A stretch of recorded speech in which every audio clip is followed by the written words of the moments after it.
Kalau tuduhan dari Bambang Trimulyono itu benar adanya, wow, luar biasa.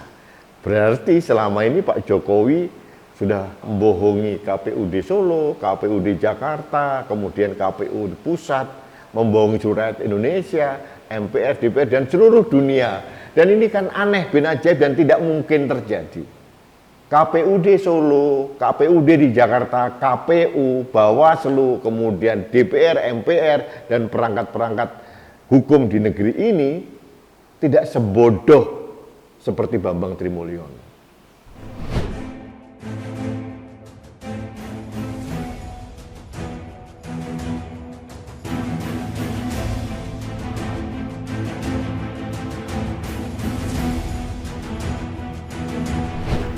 Halo sahabat Indonesia, kita bertemu kembali dalam Opini Rudi. Sahabat Indonesia, beberapa waktu yang lalu saya mengkritisi Rifli Harun karena memberikan panggung kepada orang yang menyebarkan fitnah dan hoax terkait dengan Presiden Joko Widodo. Orang yang dimaksud adalah Bambang Trimulyono, penulis dari buku Jokowi Undercover. Tidak perlu kita bahas kembali karena sudah tahulah apa yang disemprotkan oleh Bambang Trimulyono ini. Yang Jokowi PKI lah, Jokowi tidak kelahiran 61, Jokowi pernah dibaptis, Jokowi tidak sekolah, tidak mempunyai ijazah, kemudian tidak pernah kuliah, macam-macam lah, aneh-aneh gitu loh. Nah, ada progres berita yang lebih sensasional.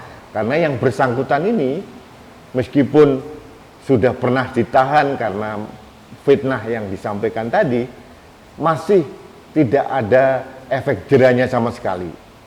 Sekarang malah menuntut kepada Presiden Jokowi terkait dengan ijazah palsu katanya. SD, SMP, dan perguruan tinggi di Pengadilan Negeri Jakarta Pusat. Saya bingung ini. Saya mengapresiasi sebetulnya apa yang disampaikan oleh Dini Purwono, ini staf khusus Presiden bidang komunikasi hukum, yang mengatakan bahwa jangan mudah ngeprank aparat, karena aparat ini banyak kerjaannya, jadi resources aparat penegak hukum seharusnya diarahkan untuk hal-hal yang benar-benar urgent. Karena menurut Mbak Dini, ini sama sekali tidak urgent. Dan penuh dengan sensasi. Dan saya setuju, karena melihat secara objektif, ini kan aneh bin ajaib ini. Kalau tuduhan dari Bambang Trimulyono itu benar adanya, wow, luar biasa. Berarti selama ini Pak Jokowi sudah membohongi KPUD Solo, KPUD Jakarta, kemudian KPU Pusat, membohongi Rakyat Indonesia, MPR, DPR, dan seluruh dunia. Dan ini kan aneh bin ajaib dan tidak mungkin terjadi. KPUD Solo, KPUD di Jakarta, KPU, Bawaslu, kemudian DPR, MPR, dan perangkat-perangkat hukum di negeri ini tidak sebodoh seperti Bambang Trimulyono. Jadi menurut saya memang aneh, apalagi Pak Jokowi sudah hampir finish menyelesaikan pengabdiannya kepada Republik ini. Sudah 8 tahun lebih, dan mudah-mudahan kita doakan Presiden Jokowi nice landing pada Oktober tahun 2024 nanti. Hasil kerjanya Pak Jokowi luar biasa. Sudah tidak mungkin kita harus merinci satu persatu karena banyak sekali yang beliau kerjakan untuk negara ini. Jadi artinya apa yang dilakukan oleh Bambang Trimulyono ini, saya pikir hanya cari sensasi supaya menjadi spotlight, menjadi objek pemberitaan, supaya namanya muncul. Jadi mungkin orang ini memang tidak ada pekerjaan. Pekerjaannya adalah cari sensasi. Apalagi cari sensasi dengan ngeprank aparat hukum dan menembak kepala negara Republik Indonesia. Wah, ini kan luar biasa. Nah, tapi di sisi lain saya melihat bahwa memang ada hak seorang warga negara, siapapun dia, untuk menuntut apapun kepada pengadilan negeri dimanapun. Saya berharap pengadilan negeri akan menerima pengaduan ini dan memproses dan kemudian clear secara hukum bahwa apa yang dikatakan oleh Bambang Trimulyono itu adalah benar-benar berita palsu, hoax, dan fitnah. Itu menurut saya jauh lebih bagus daripada kita hanya bermain narasi dibalas dengan narasi dan sebagainya.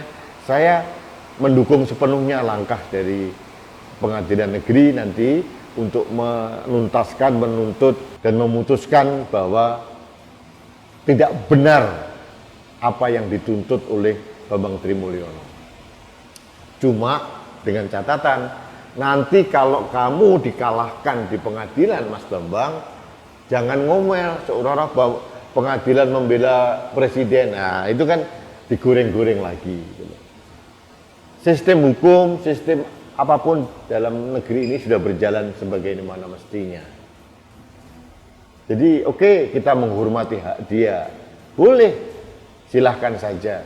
Tapi nanti manakala pengadilan memutuskan bahwa tuntutan seorang Bambang Trimulyono ini ternyata tuntutan palsu, hanya berbau fitnah dan tidak benar, Bambang Trimulyono tidak boleh marah. Ya, tidak boleh ngomel-ngomel, tidak boleh menyebarkan fitnah baru. Karena ini memalukan sekali, sangat memalukan lah. Jadi saya tidak tahu nih Bambang ini maksudnya apa, untuk apa sih gitu loh. Mohon maaf, ini memang pada saatnya nanti memang harus dicek oleh psikolog atau psikiater. Ada apa dengan Bambang Trimulyono? Kebencian sedalam apa Bambang Trimulyono ini kok bisa terus membabi buta menyerang Presiden Jokowi gitu loh. Saya tidak yakin seorang Presiden Jokowi pernah melukai seorang Bambang gitu. Jadi kuncinya memang orang ini hanya cari popularitas, cari sensasi. Nah, berikutnya saya bingung.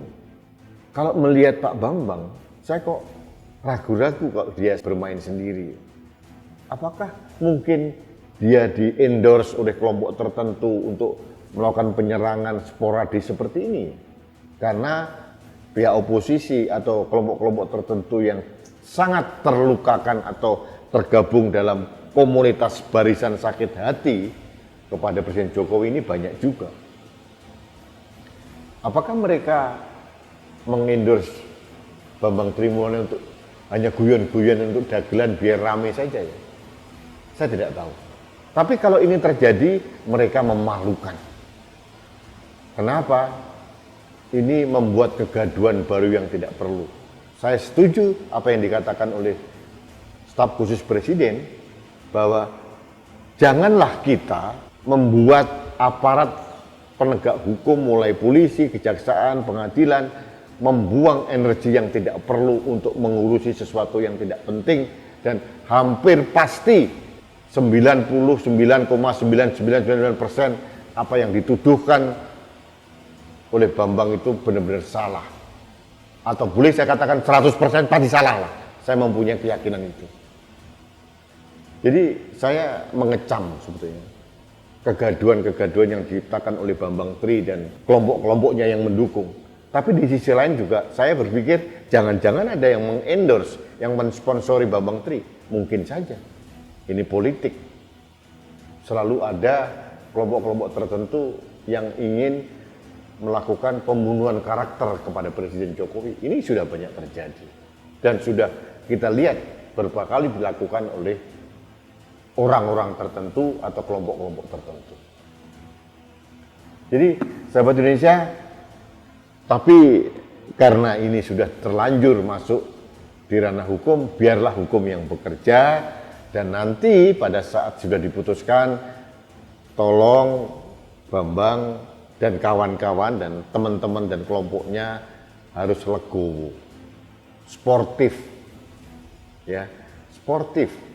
Kalau memang tidak diterima di pengadilan, jangan ngomel, jangan ngomeng, kemudian ngomong ke sana kemari, menggoreng ke sana kemari, seolah-olah pengadilan itu diintervensi oleh pemerintah, presiden dan sebagainya. Ini kan skenario yang sudah bisa ketebak arahnya seperti apa.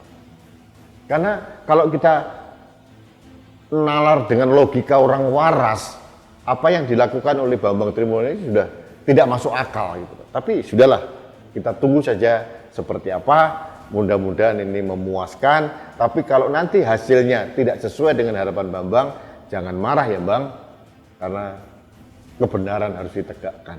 Jangan juga membuat fitnah baru. Ini yang saya sarankan. Jadi kepada Presiden Jokowi dan keluarganya, saya tahu beliau mungkin tidak akan pernah berkomentar tentang kasus receh seperti ini. Karena ini benar-benar tidak sesuai dengan kehormatan seorang Jokowi untuk mengomentari hal receh. Apalagi seorang Bambang yang tidak mempunyai kontribusi apapun untuk negeri ini. Baik sahabat dunia, terima kasih Anda telah mengikuti Opini Rudi. Kita bertemu kembali dalam Opini Rudi selanjutnya.